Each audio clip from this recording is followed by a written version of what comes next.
नमस्कार दोस्तों, Asian news की खास मुलाकात में हम आज दुर्ग कलेक्ट्रेट में हैं और दुर्ग की कलेक्टर ऋचा प्रकाश चौधरी हमारे साथ हैं, क्योंकि वो जिला निर्वाचन अधिकारी भी हैं और वो नई उत्साही अधिकारी हैं। हम जब यहाँ हमने एंटर किया तो हमने देखा कि कलेक्ट्रेट की सीढ़ी के चक्करदार सीढ़ी के नीचे एक सेल्फी जोन बना है, तो हमको समझ में आया कि एक कलेक्टर किस तरह से यदि नवाचार करते हैं। अभी हमको पता चला, थोड़ी देर पहले हमने देखा कि कला मंदिर में वो दिव्यांगों के चुनाव के लिए किस तरह से वो मतदान में भाग ले सकते हैं, उस तरह का वो काम कर रहे हैं।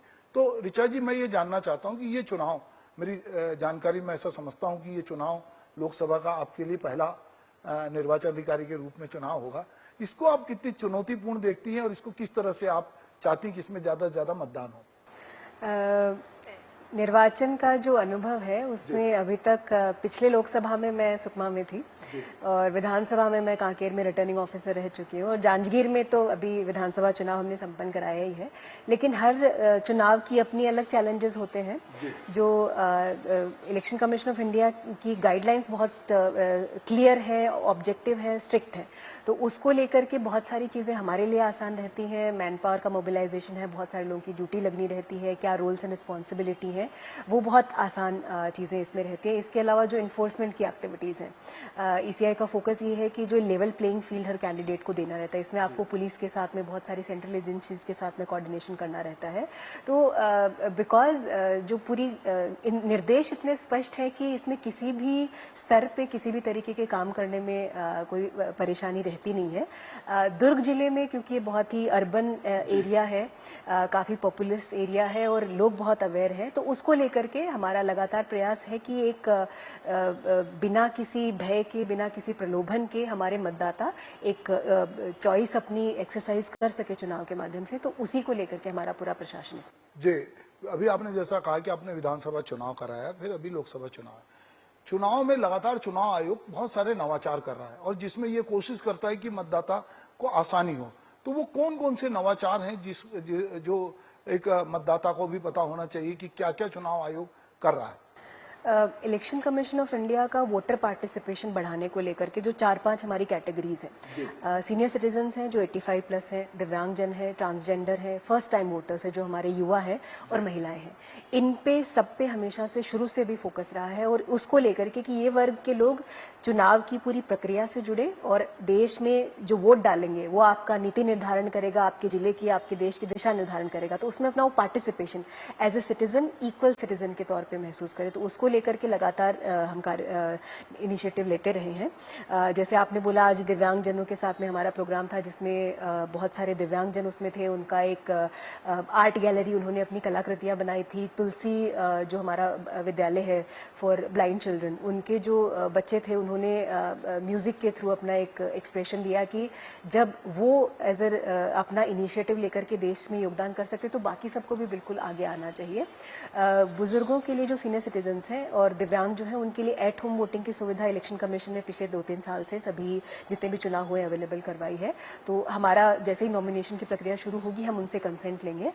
जो भी लोग किसी भी वजह से मतदान केंद्र तक नहीं आ सकते हैं, जो 85 प्लस है या फिर 40% से ऊपर जिनकी दिव्यांगता है, उनको हम घर पे वोट कराएंगे। इसके अलावा जो हमारा मतदान केंद्र है वहां पे, क्योंकि गर्मी का टाइम है, 7 मई रहेगा, तो मतदान केंद्र पे आपका हमारी हेल्थ की टीम वहां पे बैठेगी, फर्स्ट एड किट रहेगा, छाया की व्यवस्था रहेगी, बैठने की व्यवस्था रहेगी, रैंप वहां पे बने हुए हैं, व्हील चेयर्स रहेंगे और हमारे वॉलंटियर्स रहेंगे जो हमारे दिव्यांग मतदाता है, बुजुर्ग मतदाता है, गर्भवती महिलाएं हैं या किसी की तबियत खराब हो गई तो उनका थोड़ा वोटिंग फैसिलिटेट करवा दे। तो हमारा पूरा प्रयास है कि बूथ के स्तर पे जब एक बार मतदाता वहां पे आ गए हैं तो सुगमता से बिना किसी समस्या के वो अपने मताधिकार का इस्तेमाल कर सके। जैसे आप अभी प्रशिक्षण करते हैं तो एक तो हमारे सरकारी अमला होता है जिसका प्रशिक्षण होता है, कई बार आप राजनीतिक दलों के लोगों को भी बुलाकर उनसे बातचीत करते हैं। इस समय पूरे देश में 2 तरह की बातचीत हो रही है। एक बातचीत होती है ईवीएम मशीन को, जिसको हमने अपना लिया है, और आप जब ईवीएम मशीन की बात होती है इसको कई पार्टियों ने अलग अलग चैलेंज भी किया, पर बाद में चुनाव आयोग ने उसको खारिज कर दिया। अभी भी बहुत बड़े पैमाने पर इसकी बातचीत हो रही है।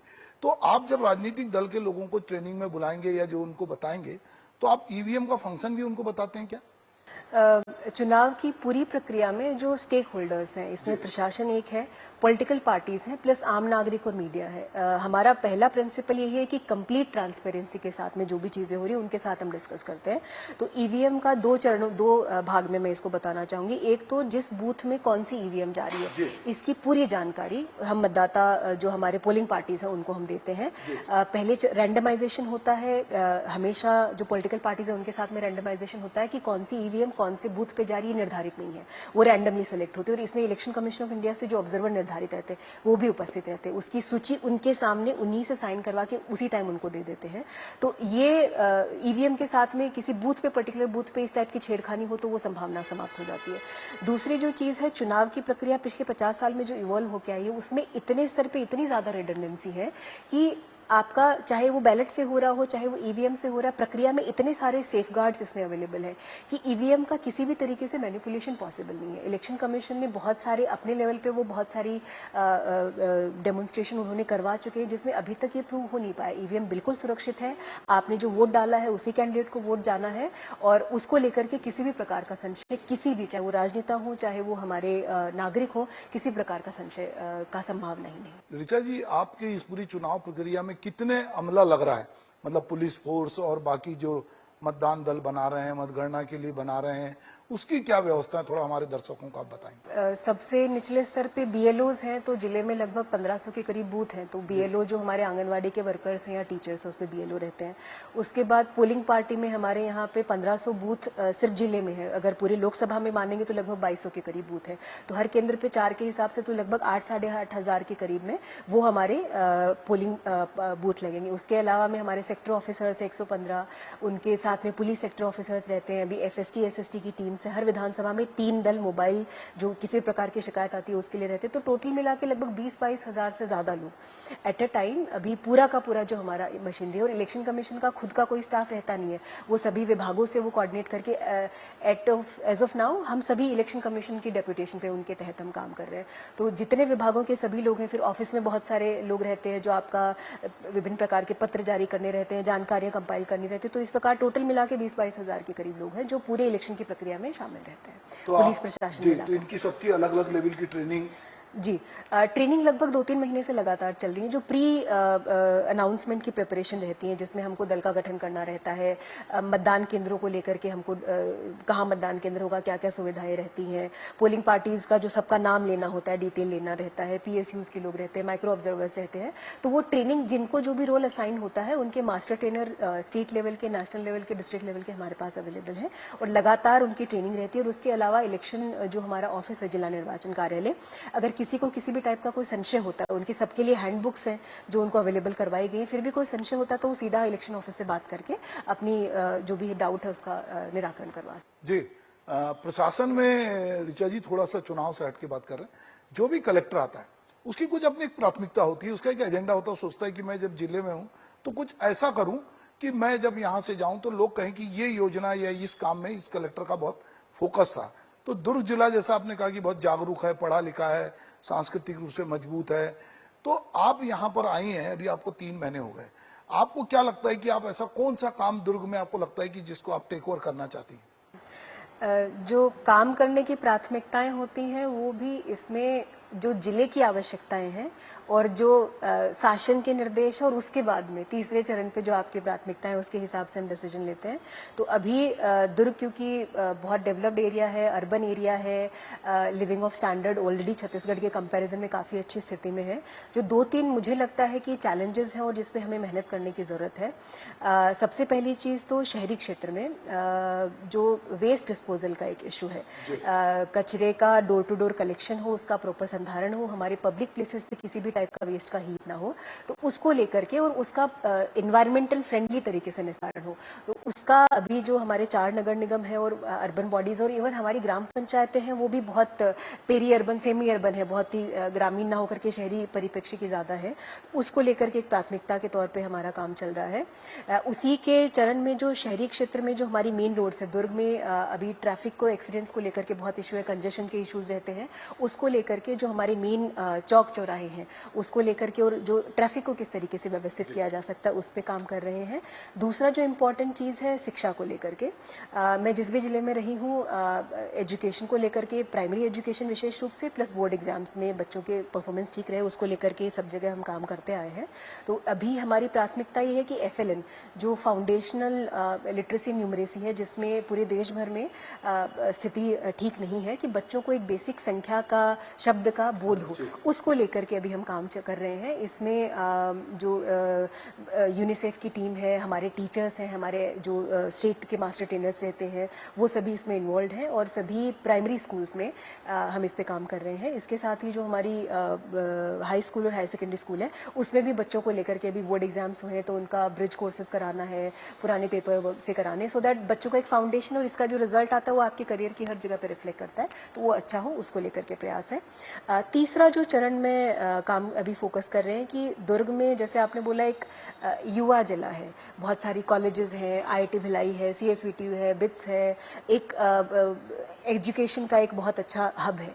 तो जो युवा कॉलेज से निकल करके उनके पास सरकारी नौकरी एक ऑप्शन होता है, लेकिन हम एक स्टार्टअप को लेकर के अभी हमने जो Tata institute of social sciences है उनका एक सोशल एंटरप्रेन्योरशिप का डिपार्टमेंट है जो दुर्ग जैसे शहर है, Tier 2 के टाउन्स है, उसमें लोकल इकोनॉमी की डिमांड के हिसाब से अपना व्यवसाय आप कैसे शुरू कर सकते हो उसको लेकर के हमने शुरू किया। आपसे आने से पहले ही उनके साथ अभी चर्चा हो रही थी। और दुर्ग का जो परिप्रेक्ष्य इंडस्ट्रियल यूनिट्स बहुत सारी है, उनकी ऑक्सिलरी इंडस्ट्रीज है, एक एग्रीकल्चर भी यहाँ पे एक हाई लेवल की एग्रीकल्चर होती है, कमर्शियल लेवल की एग्रीकल्चर हॉर्टिकल्चर होती है, तो उन सबको लेकर के वो एक हमारा फोकस है ताकि हमारे युवा जो है वो अपनी ऊर्जा का इस्तेमाल हमारी इकोनॉमी को आगे ले जाने में करें और जिले का एक ओवरऑल इकोनॉमिक डेवलपमेंट में वो हमारा सपोर्ट करे। जी, दुर्ग जो है पहले से साक्षरता में जब पूरा मध्य प्रदेश था अविभाजित तो दुर्ग जो है साक्षरता में नंबर 1 था, दुर्ग की में जागरूकता बहुत ज्यादा है। पर हम देखते हैं कि जैसे इंदौर है, एक इंदौर शहर लगातार स्वच्छता में वो नंबर 1 आ रहा है, तो दुर्ग मुझे लगता है कि छत्तीसगढ़ में सबसे ज्यादा पोटेंशियल वाला अगर कोई शहर है तो दुर्ग है।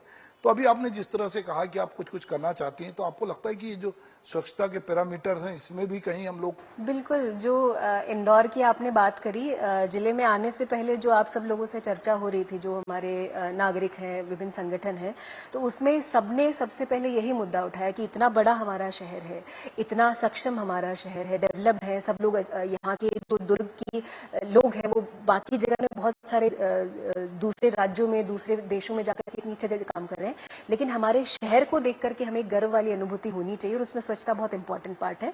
तो उनसे चर्चा में यही आया कि एक बहुत पॉजिटिव आउटलुक है यहाँ के लोगों का और स्वच्छता ऐसी चीज है वो सिर्फ प्रशासनिक तौर पे नहीं हो सकती है। आपका जब तक आम जनता का इसमें पार्टिसिपेशन नहीं होगा, जब तक आप गर्व नहीं करेंगे कि ये मेरी नाली है, ये मेरी सड़क है, ये मेरा शहर है, तब तक वो स्वच्छता का जो हम चाह रहे हैं वो हो नहीं पाएगा। तो दुर्ग के नागरिकों का भी इसमें पूरा सपोर्ट है और जब हम काम अभी लॉन्च करेंगे, शुरू होगा, तो उन सबके साथ में मिलकर के इसको लेकर के जाए। मुझे पूरी उम्मीद है कि छत्तीसगढ़ में दुर्ग इंदौर के बराबर एक स्वच्छ, सुंदर और एक सिविक सेंस वाला जो शहर है जिसमें गर्व हो कि हम इस जिले के निवासी हैं, वो हम इसको बनाएं।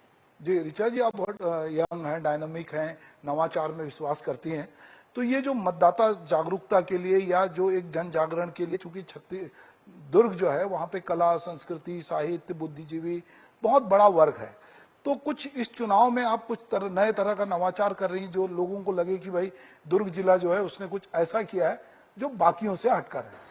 7 मई को हमारे यहाँ पे चुनाव होने हैं तीसरे चरण में। जो स्वीप की एक्टिविटीज हैं उसमें हम लोग लगातार विशेष वर्ग पे, जैसे महिलाओं के साथ हुआ, इनके साथ हुआ, वो करते रहते हैं।